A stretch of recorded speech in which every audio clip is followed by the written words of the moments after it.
Looking at a passage in Philippians chapter 4. And so if you have your Bibles or grab one next to you, please turn to Philippians chapter 4. And we're going to be looking at a few verses there from verse 10 through verse 13. Philippians chapter 4, verses 10 through 13. Okay. Yeah. Okay, when you find the passage there, go ahead and follow along with me. Here we go.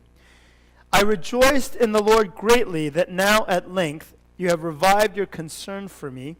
You are indeed concerned for me, but you had no opportunity. Now that I am, not that I am speaking of being in need, for I have learned in whatever situation I am to be content. I know how to be brought low, and I know how to abound. In any and every circumstance I have learned the secret of facing plenty and hunger, abundance and need. In verse 13, I can do all things through him who strengthens me. You know, the book of Philippians is one of those books that if you don't know the background of it, you may just feel like Paul is having a really great phase in his life. You know, we all go through times in our life when everything, the whole roof, everything seems to be caving in and life is just difficult. And you just somehow get through it day by day, day after day. And then there's times when everything just seems to go your way. Everything works out. The job that you apply for, you get, or the grant, or, you know, you didn't expect to get a good grade on your paper, but somehow you get an A, or, you know, and you did way better than you expected, or just everything lines up. And so there's different phases in our life. And one of the things that I know, having lived for a while now, that I know about our life is that every life has these ups and downs, but that there is a secret, that there is a way that we can really have more peace, more joy, more thanksgiving, regardless of our circumstances. And the book of Philippians, if you don't know the background of it, it's all about Paul talking about his joy, how he is so filled with joy, how he is grateful for so many people and so many things that God has blessed and put into his life. But what you may not know is the context of Paul writing this letter to the church in Philippi is that he's under house arrest, and shortly after this, he'll be probably executed. That's what we know from historical things. The Bible doesn't have all of that out, but we know that he was in Rome under house arrest and that he was there for his final trial, and he was there for quite an extended period of time. Now, I don't know about you guys, but have you ever been stuck in your house because you're sick or you just can't leave?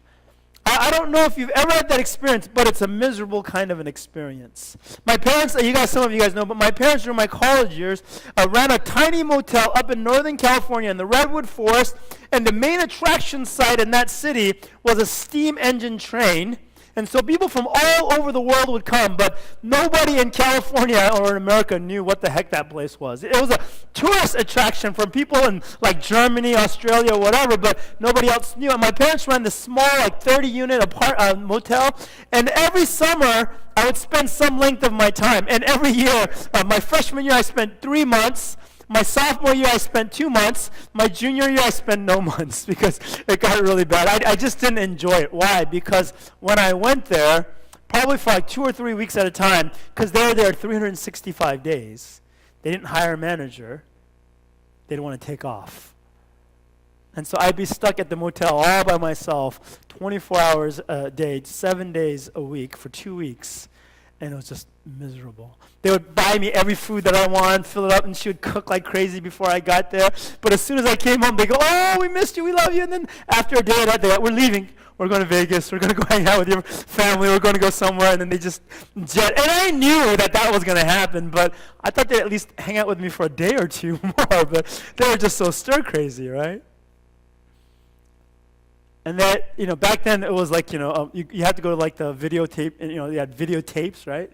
And then, so, you know, they would send me off the night before, go rent as many movies as you want for 2 weeks, you know? And I'd be like, oh my gosh. And so, you know, I would have like movies, and I'd have all this like pre-cooked food in the fridge. And, you know, it's not fun being the only person running even a small motel. Because in the summers when I would go, it would be actually pretty crazy. We'd have all these foreigners. And honestly, here I am in the middle of the boonies where it's like, you know, Like people, I mean, seriously, it was like Mountain Men episodes. Like the city that the motel was in was population of 3,000. And then during the summers, it would swell to 4,500, partly because of tourists, but partly because all these guys from the mountains that lived up in their cabins would come down. And then they would like stock up on food and whatever, and then take their 4x4s back up, but then they would disappear. And literally had all the beards and all the scraggly stuff like that too. And so I remember it was just like nowhere I've ever been. So it was just very white. It was just very, very hick for California. And then you would have all these Europeans and people from all over the world. And what a weird mix, right, in this one little town, right? And a lot of them couldn't speak English very well. And I remember that 2 weeks was such a miserable 2 weeks. And it wasn't because if I was in college, back at school, or on my own, and I just chose to just sit around and in my pajamas for 2 weeks and watch movies, it would have been okay. But the fact that I couldn't leave, even if I wanted to, that weighed upon me. Do you guys understand? And so here's Paul. He's under house arrest, we think, for over a year. And back then, there's no VCR, no videotapes, no nothing. I mean, even I'm dating myself already. No Blu-ray, no nothing, no TV. But all Paul had is his scrolls, the same books to read over and over again. Letters that he could write. Prisoner guards that he could evangelize and speak about the gospel with. And so his whole day was just spent meditating, studying, reading, talking, and then the occasional guest would come. And so the book of Philippians, this letter is actually this very personal thing where the church of Philippi sends money, and then probably some little old lady from that church that had a specialty making some food, or somebody had some kind of books. They would all put that into a gift package for him, a care package for him. And through this messenger, they sent it to him knowing that he was under house arrest in Rome, and he would get this package and how precious that would be, and this person would stay with him for maybe a few weeks or a few days, whatnot, before they finished their business and went back, and he was writing this letter to give to him to take back. And if you understand the circumstances, for the majority of us, we would be going stir crazy, stuck in one place, not having any freedom, longing for company. All having is just maybe some manuscripts to read over and over and over again. It's like having that one book, and that's all you have to read. That's your only source of entertainment. And maybe writing some letters, and then the occasional guest. And yet Paul talks about joy and about thanksgiving. What was his secret? What made him so thankful and joyful in circumstances that for the majority of us, for most of us, would have been something we would be complaining about bitterly. Maybe we'd be getting cynical, be very unhappy. Most of us have been sick where we're stuck in our room or in our bed for 3-4 days. Even that's miserable. And here's Paul. And I think when you read the book of Philippians in its context, what you will begin to notice is that the reason Paul is thankful and is able to be joyful in any circumstance, he doesn't make it clear here, but if you read the whole book of Philippians, what you find is this. He focuses on the things that do not change in his life. The important things that do not change. What I realize is that during the course of a year, this is why I like Thanksgiving so much, and I love to kind of talk with my daughters about it as well, is because throughout the year, what do you remember the most? If I were to say, what are some of the events that you remember from 2015 the most? And some of you would have some good events, some of the things to be like, wow, this was an amazing thing that happened to me, if something amazing happened to you. But for the majority, if I were to make you sit down and say, what are the most memorable things, or what are the things that happened to you that were, that affected you the most, a lot of us, we would have a list of easier coming up with things that were negative. For me, I was kind of thinking about this earlier this week, and I was writing down my list, and I said, well, my mother-in-law was diagnosed with terminal cancer. The school that we were running at church no longer exists, so now I'm doing homeschooling, which is kind of a negative for me. Be like, oh my gosh, how can I do all of this together? All these things that started popping up into my mind. one thing that was kind of minor, but that, I was so happy about it. I felt like Jonah. Okay, you have to look up that reference. But, I had this tiny little garden in my backyard that my father-in-law was doing, and I was getting like amazing tomatoes. I mean, I had 3 tomato vines. I was getting like 40, 50 tomatoes in a week, and I was just eating them. And it's like, I brought them to some of you, but I ate most of them. But it was really good. And then we had like this eggplant plant that was just like doing amazing stuff. And I had all this stuff in the backyard. And then remember we had that heat wave in the summer? All died. It just all died, And I kind of like, I have to go out and pull it out, but I haven't done it yet. But it all died. And I was like, oh, man, my tomatoes. It's like so messed up, It's easier for us to be remembered of the negative things, of the complaints that we have in our life. But we need to intentionally think about the things that we're thankful for. So what does Paul do? What does he focus on? Let me give you 3 things from this passage that Paul focuses on, things that do not change, and his attitude towards them that keeps him joyful, that keeps him giving thanks to God, even when he's under house arrest, even when actually people have forgotten him, even when he's feeling very alone and lonely. I think this is something that all of us will go through. And so if we learn this truth and we begin to apply these things, there'll be much more joy and much more reason to give thanks in our lives.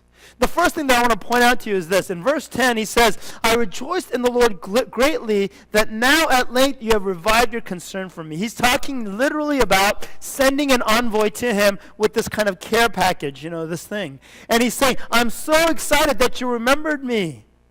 And what he's saying is, I love you guys, and you're part of my family. You're my brothers and sisters in Christ. But man, when you guys remembered me and came, it made me even more excited, more ecstatic. But the thing that I know about this is that he says right afterwards, you were indeed concerned for me, but you had no opportunity. He's saying, I know that you still were caring about me and praying for me, but you just didn't have the opportunity to express it, and now you did. There's something here you have to understand about the way Paul views relationships that all of us have to know in order for us to have thanksgiving in our relationship. Thanksgiving and Christmas is a time when what happens? We spend a lot more time with our loved ones than normal. And sometimes when we've been off in college or when we're grown up and have our own households and we spend extended time with family, we can drive each other crazy. My mom's going to come and hang out with me from December 10th to December 28th. This is going to be the longest time she's been at my house since, since I've been 30-something years old, So it's going to be kind of difficult. Not because I don't love her, not because she doesn't love me, but because she has her way of doing things, and I have my way of doing things, and my way's better. That's why, right? No, it's my house. That's why, okay? And I know, but in that situation, what do you have to do? What does Paul do? You know what I think Paul does? And if you read the Bible and you read all the letters that he writes, he focuses on his relationship, how God has related him with people, rather than his relationship with them. Now, let me explain. What I mean is that my mom is what? My mom. Did I choose her? No. Did she choose me? No. God made that happen. Your brothers and sisters, did you choose them? No. That's your family. Even your friends or the people at church together or your co-workers, somehow when you accepted that job, somehow when you went to that school, somehow as the way that God worked all those things out, these are the people that are your friends, your families, your co-workers, your schoolmates. All these people are God has put into your life. You don't know everybody, but you know some people. And some people you intentionally maybe pursued a relationship, but still you don't go around school and say, I'm going to befriend that person, or I want to become, we don't do that. There's some circumstances and situations of your life, whatever choices you make that throw you together with people. And what you have to understand is that people that are in your life are not there by accident or by human will. It's by God's will. And here's the thing, some of us have very difficult family lives. I know there's people in our church who are products of divorce, where the dad left or the mom left. Or maybe the father was abusive, or the mom was cold, or whatever it is. Maybe you don't have perfect families. Maybe you have great families. I don't know.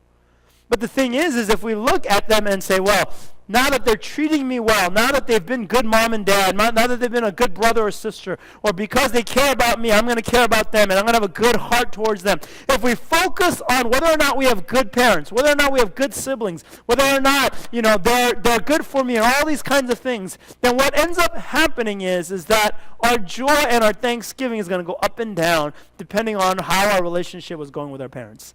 So I'm not saying don't try to improve those relationships. I'm not saying be in abusive, dysfunctional relationships. But what I'm saying is realize that your father is your father, your mother is your mother, your brother is your brother.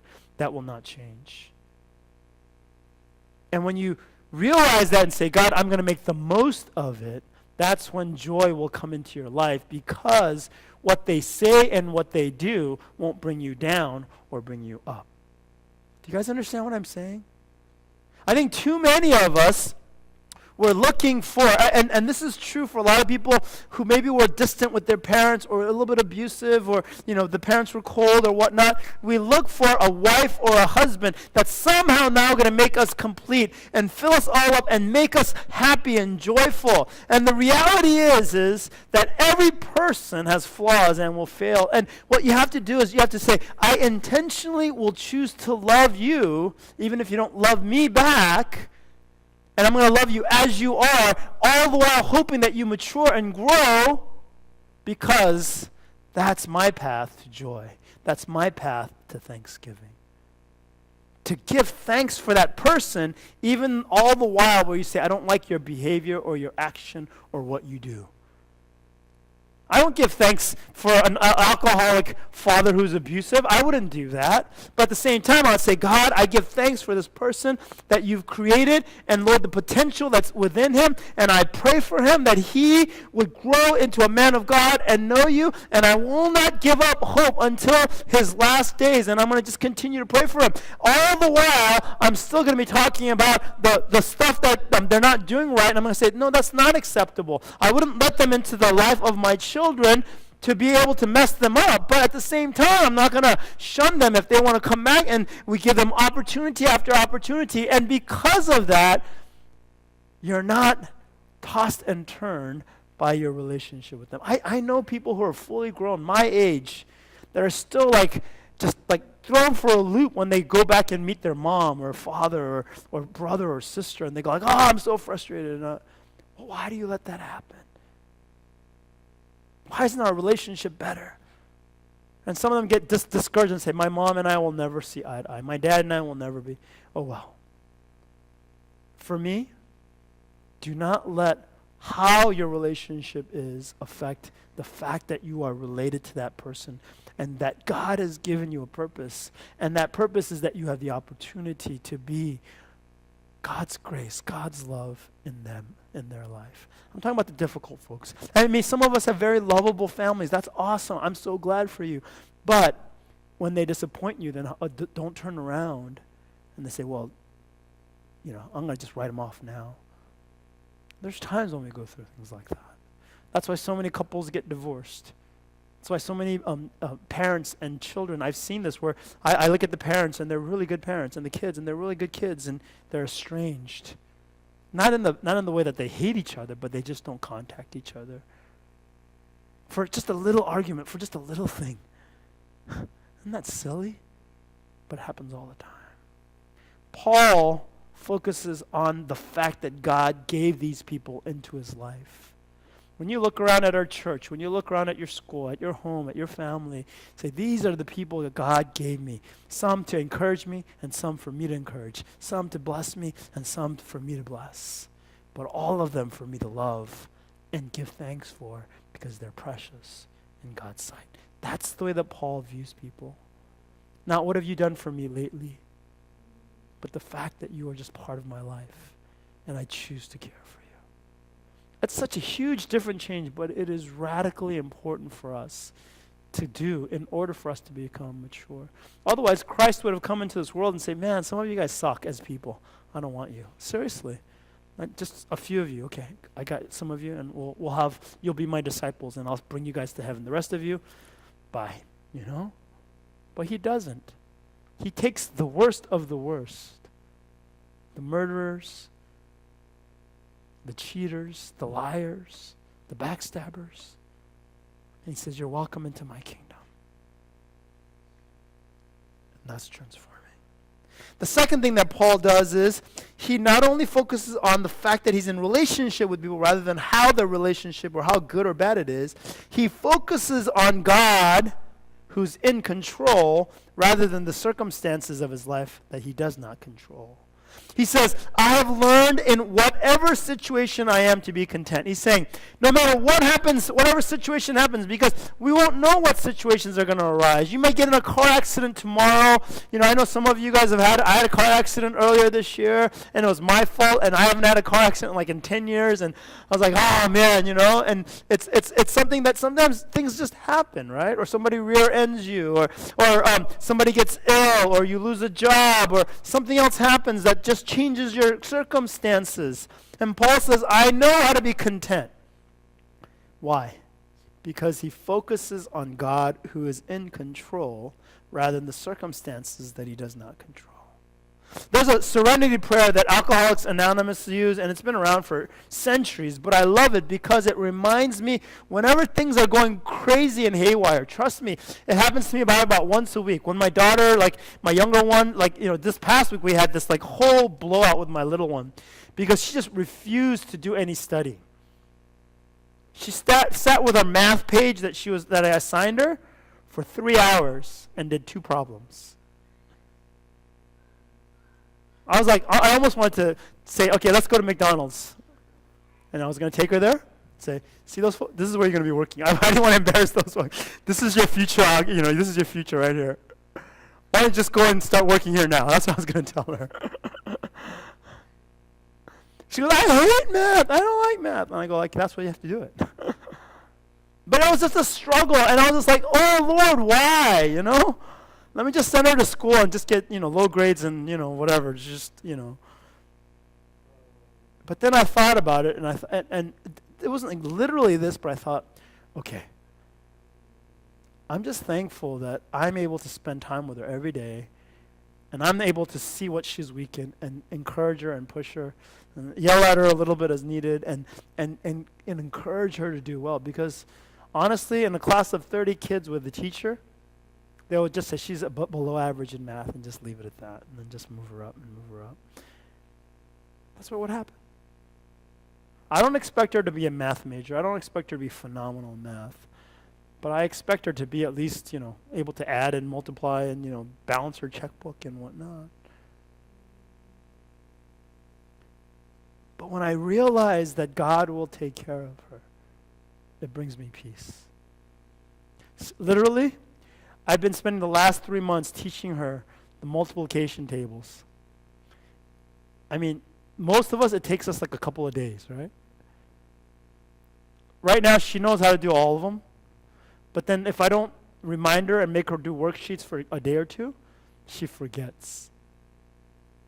And I think maybe she has some kind of issues on that one, so I understand that. But so my challenge is every single day I have to do that. And if I look at that, I go Lord, why is this happening? Why isn't my kid more Asian, Why isn't this, what's the problem here? And then I realized, but God has a plan for her. And that puts me at ease. The serenity prayer says, God, grant me serenity, accept the things I cannot change. She will not be a great math major. Courage to change the things that I can. I will make her learn multiplication and division. And wisdom to know the difference. Sometimes our parents, I know my parents were like this, they didn't know the wisdom to know the difference of what we could or couldn't do or should or shouldn't do. You guys understand? Let's be wise. Let God be in control. The final thing that Paul focuses on, he focuses on God's strength rather than the difficult task before him. He says in verse 13, I can do all things through Christ who strengthens me. I can do all things through him who strengthens me. He's saying, when I look at Jesus Christ and his strength, no matter what task, no matter what's set before me. See, Paul was in Rome, and this was his final trial. And what we know from history is that he was executed after being seen before Caesar. And he knew it. He probably had an inkling that this was going to be the last time. He had hopes that he might be able to leave, but it didn't end up being that way. But he's saying, I can do all things through him who strengthens me, who gives me strength. What is he saying? What he's saying is instead of looking at the task, instead of looking at the project, instead of looking at what I have to do, I focus on the fact that God is going to strengthen me, because all the things that God calls you to do that stretch you are going to be beyond your capability and beyond your strength. Trust me on this. You know, when I think about it, the first few years of Catherine's life and the first few years of Ellie's life, especially Catherine though, first child, every parent can attest to this. What other situation do you have where you know absolutely nothing and everything is on-the-job training?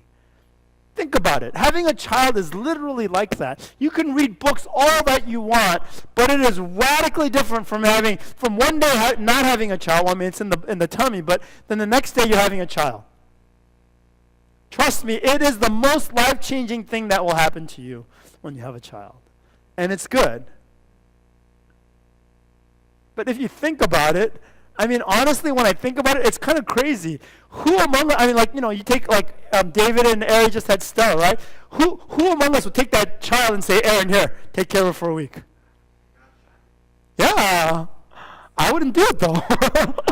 and yet, I'm not making fun. When Aaron's time comes, he'll be a great dad. And yet, Aaron, honestly, inside, he's like, no, I can't do it. I don't want to do it. Most times, I wouldn't. If they asked me, even as having been a dad twice already, I would say, no, I don't want it. I don't want her. She's beautiful. Let me just visit her at your house, you know. I don't want it. Why? Because all of a sudden, the responsibility that transforms you. Any parent, literally, if you thought about how your life has changed from the moment you had that first child, and then the second child, and some of you third, and I know a few friends fourth, and one friend I know has 5. You would say, no, I don't want to do this. Part of it is because we're ignorant and we just go into it blind. But for Christians, it should be, you know what? When I go into something, I'm going to go into it because I know that somehow God is in control and he will give me strength. When I think back upon it, I don't know how I got through it. How did I get through it? You guys may not know this, but Catherine had severe eczema. So she was breastfed for the first 12 months. And then when we moved her to formula, we didn't know she had dairy allergies. So she started breaking out on her cheeks and just eczema. And every single night, what she would do is she would scratch her skin raw till it was bleeding. Because it was so itchy as a little baby, 1-year-old. And in the beginning, we went to the doctor after doctor, and they just kept saying, oh, here, put this lotion on and put this. So every night we would do that. You know how we slept for about like 6 months? I would hold one hand, and her mom would hold the other hand. And she'd be like struggling in the middle of the night, and we'd be holding on to her so she couldn't scratch herself. And she would just be miserable, crying and stuff like that. You know how torturous that is? And then, of course, we finally find out that she has allergies. They don't do food allergy tests on kids and then we changed to soy formula. And then it cleared up in a couple of weeks. Oh my gosh, you can't even imagine. I was thinking about, like, I need to tie her down, you know, to the bed like this. But how, you know, that seemed worse. Holding her hand seemed, you know, bad enough as it was, you know. But tying her down. I have no idea how I got through that. But you get through things day by day, but for us as Christians, we have this special source, God's strength. Day by day, he will strengthen you. There will be reserves of stuff that come up within you, but you need to focus on that, the fact that God will be with you. If not, you cannot get through those things. Let me end with an analogy. I think I've shared this before, but I think this is really critical for us to understand. When we look at Paul and his attitude towards Thanksgiving and how he focuses on God's strength, God's being in control, and how God put people in his life and that he's supposed to love them, when he focuses on those right things, because people are the things that take away most of our joy. I think I've said this before. It is people that take away most of our joy. It's the number one joy killer in our life. Trust me, people are like all happy going into work, and then they meet somebody and they say something like, they're like this. Or your mom gives you a call and says something that, I don't know, just, that you're lacking in, and now you get discouraged. Or someone says something, or someone does something. The second joy killer is circumstances, when things happen that are out of your control. And all of these things Paul deals with by saying, you know what? Let's focus on the things that do not change. God's love for people. God's love for you, the fact that he is in control, the fact that he will strengthen you and help you, that he will give you strength in times of need. And when you focus on that, then I think this simple analogy will help you understand how your life changes. I don't know if you guys know a lot about boats. I don't know a lot about boats, whatnot, but I know that there's basically 3 kinds of boats generally in a big kind of categorical way of looking at it. What's the first kind of boat? You guys probably all can think of one. It's a rowboat or a motorboat, something that has power, and then you move along. But, the most original form was rowboats, right? Under 1 human power or 2 human power or whatever, you kind of row to where you want to go. That's how the first boat started. A canoe, a paddle, whatever.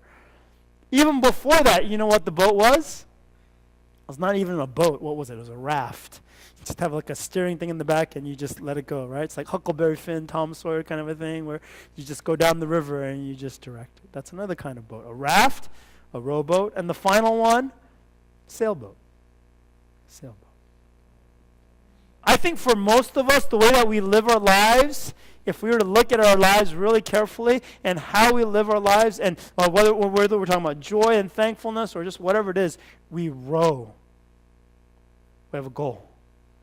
I want happiness in my life, so this is what my goals are, and this is what's going to make me happy. I'm having a good job, or having a good marriage and good relationships. Okay, those are all good goals, and so we row towards it. We make efforts. We get counseling. We read books. We work on ourselves. We do whatever we can, and we make slow progress, but we make progress. It's all that self-help book, right? That's the rowboat. Those are the people that are, somewhat disciplined and somewhat organized and do that. And a lot of us at least try some of that. And then there's another part, maybe another phase in the same person's life where you go like, oh, heck, I don't care. I'm just going to go. Whatever happens, happens. That's the raft stage, right? You just kind of flow along. Whatever happens, happens. Oh, well, I didn't get that job. And I think all of us go through phases like that. There's times where I just forget it. I just want to let go of everything. And whatever happens, happens. I don't care anymore about this grade. I don't care anymore about this job. I don't care anymore about this. And we just kind of let it go. But God doesn't want us to live either way. Neither of those ways. The way that God wants us to live and the way that Paul is living is what I would call the sailboat way. What's that? Sailboat way. Do you know sailing requires almost as much effort as rowing? Did you guys know that? Anybody sailed enough? Because you have to raise the sails. Have you ever seen those guys that do those incredible, World Cup racing with the boats, the catamarans and stuff like that? And they're all leaning out the side of the boat, and they're running around, doing the rope, putting up the sail, taking down the sail, and they're all leaning. And you have to be in tip-top shape to be able to do that. But as they do that, what's the difference between the effort exerted and a rowboat? It may be very similar, but the difference is a rowboat plods along, but a sailboat flies with the wind. If you set it just right, if you position it, it catches the wind and you just take off. What do you think is more exhilarating and more fun? I've rowed before. I've rowed with my whole family in the boat, and it takes a lot of effort and sweat. I've rowed where the little bit of wind or waves come against you, and my daughter's like, Dad, are we going anywhere? I'm like, yes, we're standing still right here. Otherwise we'll be going that way, Harder, faster, all that stuff. But in a sailboat, you position yourself right. You put that effort forward. That's what we do. But then when we surrender to God and say, your power, your control, your spirit as you lead, then all of a sudden we take off. It's exhilarating. I think I've said this before, but what's amazing about sailing is, however windy it is in that boat and that day, if you're going with the wind, there's a calm in the boat because you're going near the speed of the wind. And there's no breeze in your face. You would think that if you're going and sailing that your hair would be all flapping back. It's not. Because you're going with the air current. Now when you're going against, sailing against the wind, of course, but I don't have hair, so it doesn't make a difference to me, but